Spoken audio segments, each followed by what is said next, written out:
IVM.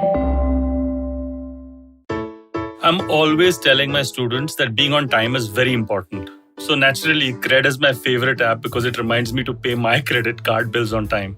Think of Cred as an exclusive club where high trustworthy individuals are rewarded just for paying their bills on time with cashbacks and other rewards.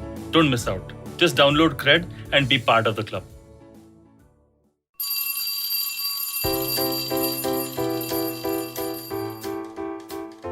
Hello one, hello all. Welcome to the Diary of the Traveling Professor. And I'm Siddharth Deshmukh, your friendly neighborhood traveling professor himself. I hope you're doing fine this week. And I was wondering whether you have had the chance to actually do some interesting readings or interesting research. Like a lot of people on LinkedIn actually ask me, hey, why don't you talk about this subject and that subject and the rest of it? And I'm always spoilt for choice as to which subject I need to speak to. So normally I pick up something that I have a perspective on, a point of view on. There are some which I haven't perhaps formulated a complete point of view, so I refrain till the time that I see a pattern developing, because there's no point in me just reiterating on without any value, hopefully, to all of you. So I'm just looking at one of the questions that one of the people, I don't know who it was, a shout out to whoever it was, and please reach out to me when you see this on LinkedIn or Instagram saying, hey, I was the guy and I'll acknowledge you. I was asked about what my opinion is about non-fungible tokens or NFTs and their impact on things like business and marketing and stuff like that, right? And it's a fascinating thing. I mean, what is a non-fungible token? An NFT is basically you get something signed up by the creator, by the creator, and you're selling it. So it becomes a limited edition. So it's not accessible to anything. So it could be a piece of art, it could be a music video or an audio record, but it's not freely available to the public. It is sold at a price, and the NFT proves it. So it limits it. It becomes scarce, or it becomes a sort of situation wherein it's the exact opposite of how the internet has grown. And look where we are. We've come full circle indeed. So I was just thinking about NFTs and their impact on maybe the gig economy, or maybe even digital in general, or how it's going to impact all of us. So, like, for example, if you are a really good artist, but you are not somebody who's really recognized the world over, I don't know whether NFTs are going to help you, because what you perhaps need is a lot of publicity for your work, and maybe you should go the exact opposite way. But what if you are a popular person like Jack Dorsey, okay, who sold his first tweet for some ridiculous amount on the other day, by saying, okay, this tweet is yours, or something like that. So it becomes a bit like art. And art is a very funny thing, right? It becomes an investment for people who want to trade in a Picasso or whatever. But it also is a sort of a luxury good. It is talking to people who want to own that, possess that, and so therefore it is something which also comes across as a showing off sort of element, kind of creeps in there. And again, no judgments. It's a fantastic thing. I would like to own a limited edition Volkswagen Beetle, maybe, who knows? And I'm sure everyone can be had at their cost and at their price and at their predilection, or whatever you want to call it. So coming back to NFTs, if you are famous already, NFTs will work for you. If you are kind of niche famous, just about to grow famous, that can even work better for you. And it works on the basis of two principles. One is that it's limited edition, so therefore it leads to a feeling of scarcity, so therefore a feeling of premium. And the second is one of authenticity, like something that is done by these guys and these guys alone will never be sold to the rest of the world. So what do I feel NFTs are going to be like? And they have a lot of applications, but the initial applications that are coming to my mind are all niche play. Now let me explain this a little deeper, right? So I don't know if you've heard of the pet rock thing that started off in the 70s or 80s or whenever it started off. And it was basically some really intelligent marketing guy kind of decorating the rocks in a cute way and calling them pets and putting them in packages, and the packages were also quirkily designed and stuff like that. So it was all about marketing. It was all about marketing, and pet rocks became quite the fad. So people were gifting pet rocks and stuff like that. This guy made some money, and which he promptly lost by opening up a bar or something like that. But that's another story. So the fact is that pet rocks became really famous, but it was a fad.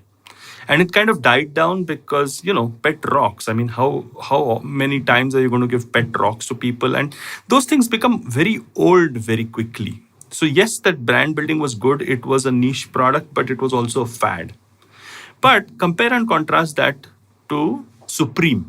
Okay. Now, Supreme is a phenomenal brand, had its roots in skateboarding, but was building on the whole phenomenon of branding and marketing much more than the actual product itself. And they were also keeping it limited. See, Petrox, you own a rock which nobody else can. Supreme, you own a t-shirt which nobody else can. The funny thing is that Supreme has developed a brand around it beautifully.